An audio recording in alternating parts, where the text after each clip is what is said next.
So when the rapper Ice-T discovered Fishbone for the first time, he said, who are those crazy motherfuckers? So could you present yourself for those who don't know you? My name is Angelo Moore, Fishbone Soldier #1, front man of Fishbone. Yep, I'm Norwood.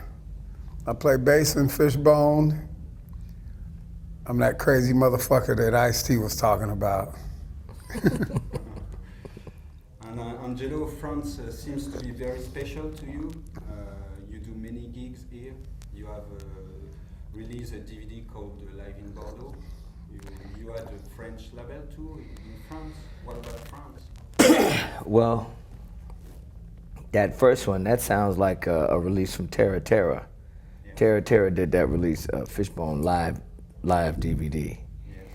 I also did a release with Terra Terra called Dances with Martine.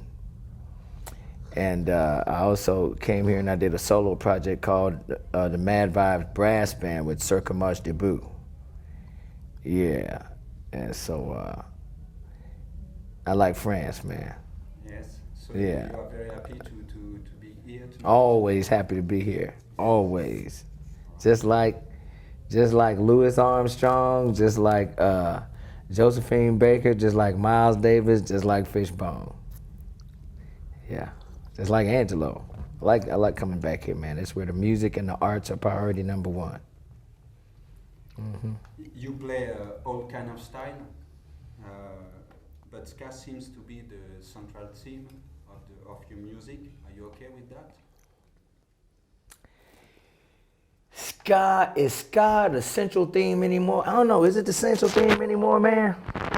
Sky is the central theme still. Still the central theme? Even okay. if, even if we we'll play the show tonight, and I'd imagine about 65% of what we do will be ska or reggae based. So Yeah. it still is important to what we do. We have a new release.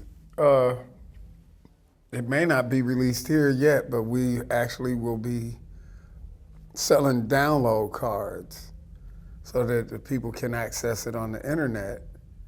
And it's called Intrinsically Intertwined, and there is not one flat out ska song on there. On that. So, like, as far as like, as of now, the music that we're releasing doesn't have any ska on it. But when we play live, we do have some ska intrinsically intertwined into the musically set. So yeah, we still got it going on, man. I think It's kind of hard to tell from the inside sometimes, but it's there. the track on Intrinsically Intertwined, Interdependent, actually does have like a ska reggae undercurrent in it. It's just not obvious. Mm. And Really? so Oh. yeah, there is in the rhythm of it, in the bass line. It's there. Yeah, it is in the bass line, yeah. Mm-hmm. But see, what I hear, I can see that, but then in the drums, in the horns, and the vocals, it's almost like a Ohio Players soul type of vibe going on too. Yeah, it's not obvious. It's just in the undercurrent of it. That it's island music influenced in the bass line, and then the rest of it is very different. Mm-hmm. So, and we take the artistic license to do those things. And you always reinvented your music. You are very creative. What is your secret? Where do you find all this energy?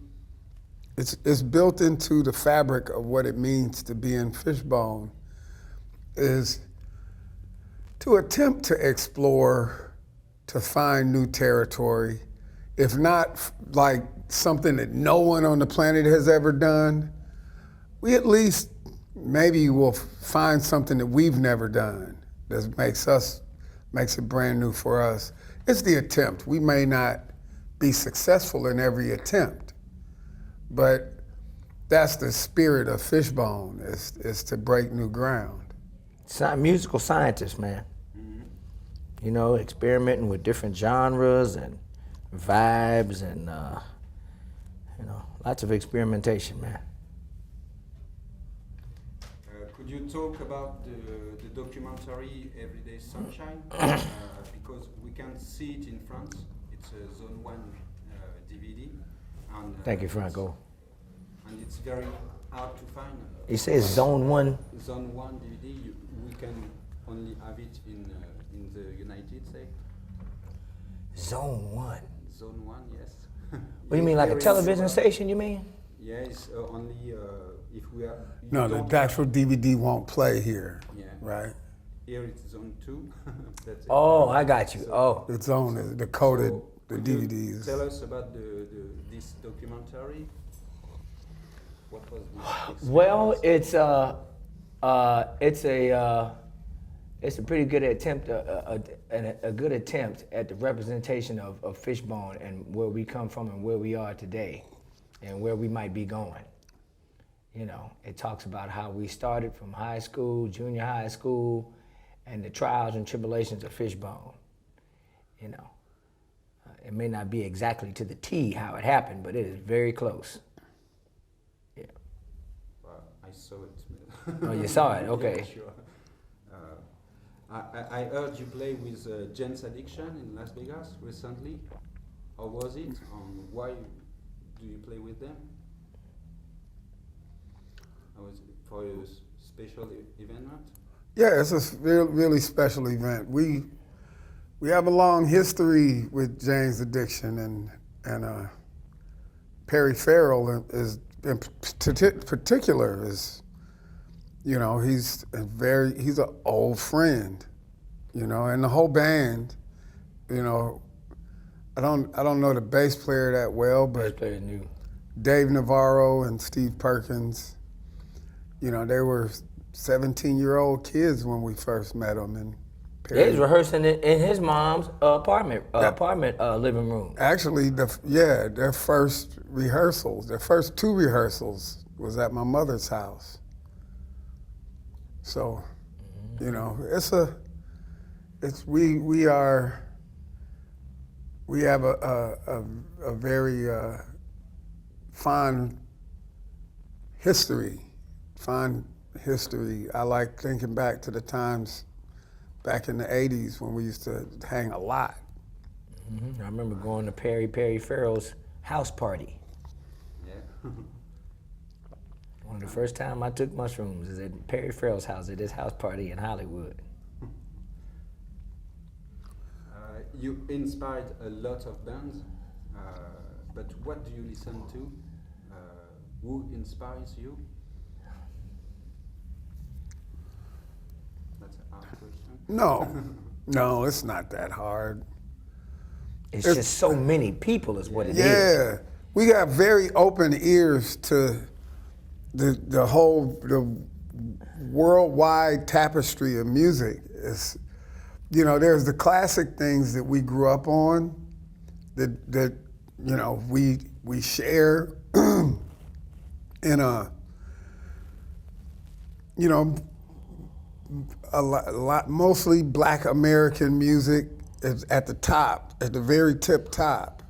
Lots of soul music, man. Soul and funk. Shit, not to mention them guys that got painted on the side of this building Yeah, over here. absolutely. Ray Charles and Otis Redding. Otis Redding, yeah, that's one of my main influences, man. You know, I remember listening to them when I was a kid. Exactly, but then, like, you know, we were interested in music at a very young age, and so we explored the back to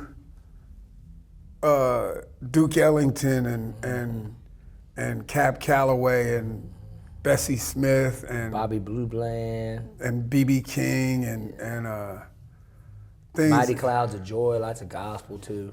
Yeah, and you know, up into like the Sly and the Family Stones, the Jimi Hendrix. But you know, the reggae didn't come into the picture till late.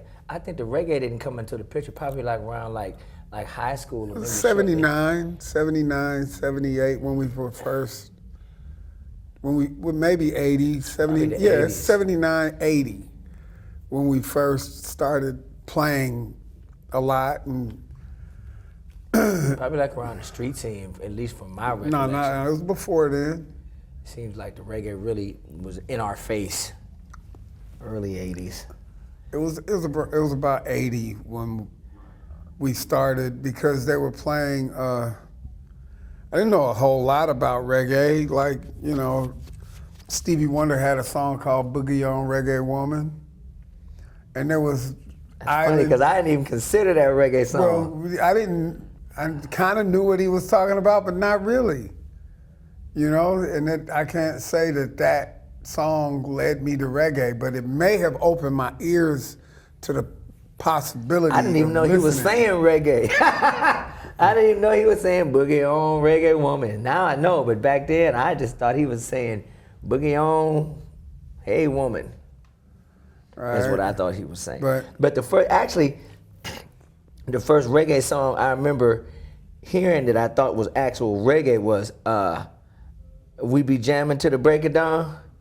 Yeah. Ain't nobody ever told you we be jamming until the break of dawn. That's the first reggae song I heard, and I thought to myself, "Oh, okay, now this is reggae." Well, there was the black radio stations in LA started playing reggae, but just a little bit. You know, you just hear a little bit of Bob Marley. Just a little, yeah.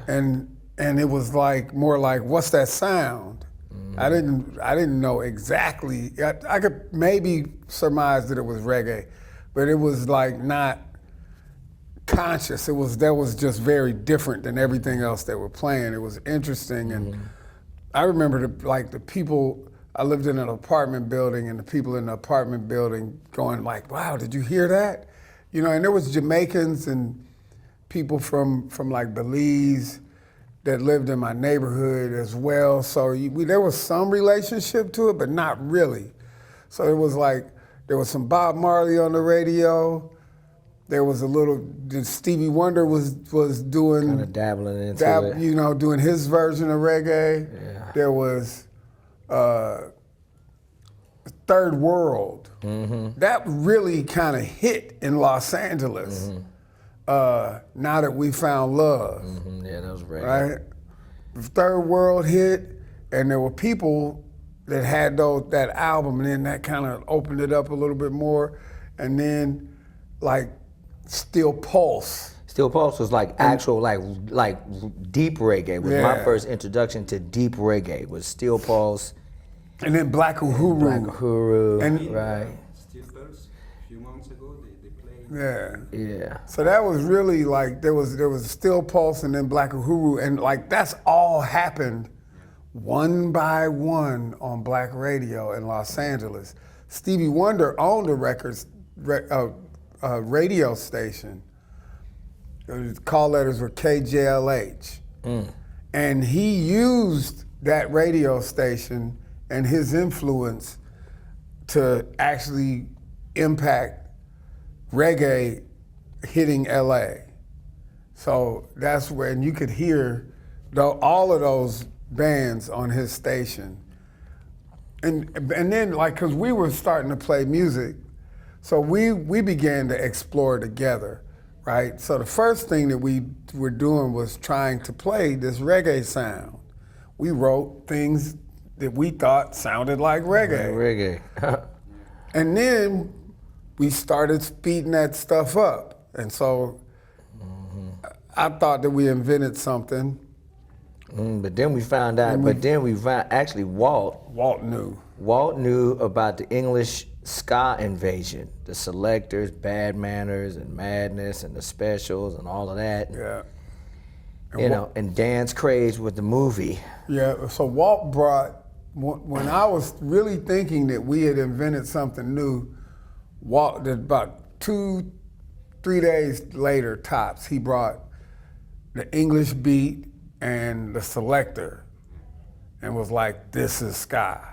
I was like, "Oh, okay."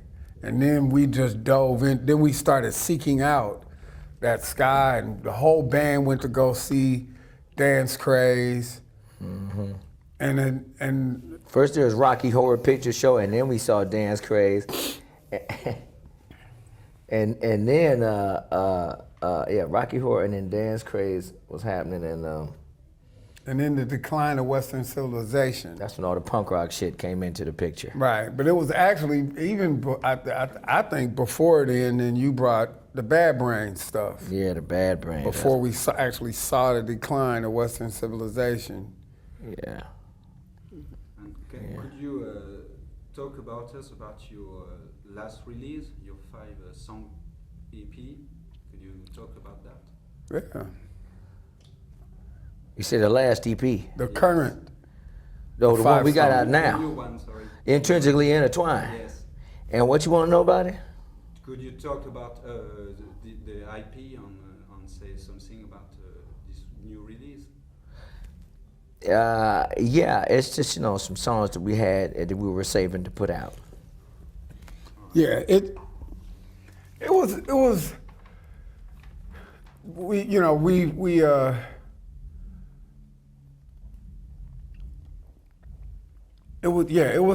we didn't do a lot of pre-production with it. We just kind of went in and cut a few songs that we had that were laying around that kind of had a structure. The idea was to get something out so that we could actually look forward to a full length, like a major, like 12 songs or 9 songs, a full length release. But we like the songs on it. Like it's got some different flavors. As like there's a song called Unstuck, which is it's got a For almost like a funky psychedelic type of thing. yeah, it's a psychedelic funk kind of vibration, Got horns in there. It's got horns going all the way through it, man. Horns, What, Kung Fu Grip is a punk rock. That's a punk rock jam. Yep, Fat, Dirty Walt quick and singing fast. lead. Whippersnapper is like Cajun blues country style song. Bustin' Suds is kind of like a rock anthem, I guess. Rock and roll, Bruce Springsteen style anthem, type of genre. What else is on there? Yeah. And I've seen you. Interdependent is the other song. We Independent. talked about it earlier. That's the one with the reggae bass line and Ohio players vibe around it. Soul. That's the soul music, man. It's all soul music. Everything that we play has soul in it. Even the ska's got soul. Yeah, sure. The rock, the ska, the reggae, the funk, of course, got obvious soul, but everything we play is soul based. Yeah. I've seen you 3 times already. I saw you in Paris and London. You definitely a band to see in live. So what can the public expect tonight? We're gonna act like teenagers in puberty. Yeah, that's right. That's right. Brand new. It's gonna be a brand new beginning, man. We like to put it in the blender and bring it out the other side fresh and new. We like to keep it fresh and new. That's why we're here. Yeah, it's kind of all we know how to do is like take it to the stage and just kind of just go nuts. And hopefully the audience will be inspired and enlightened to lose themselves and release themselves with the music that we put out. That's why we do it, man. We like for people to be able to release themselves with our music. Yes, to feel we enjoy a freedom. Fishbone is that what we express is based in full artistic license and expression, the freedom of expression. So our mission is to motivate anyone who listens to feel the freedom and to find it in their own lives. It's for everybody. That's cool. It's finished for us. All right. Can we do a picture all together? Yes. Okay. Mm-hmm. And you see, I found this one. I don't know if you remember. I've been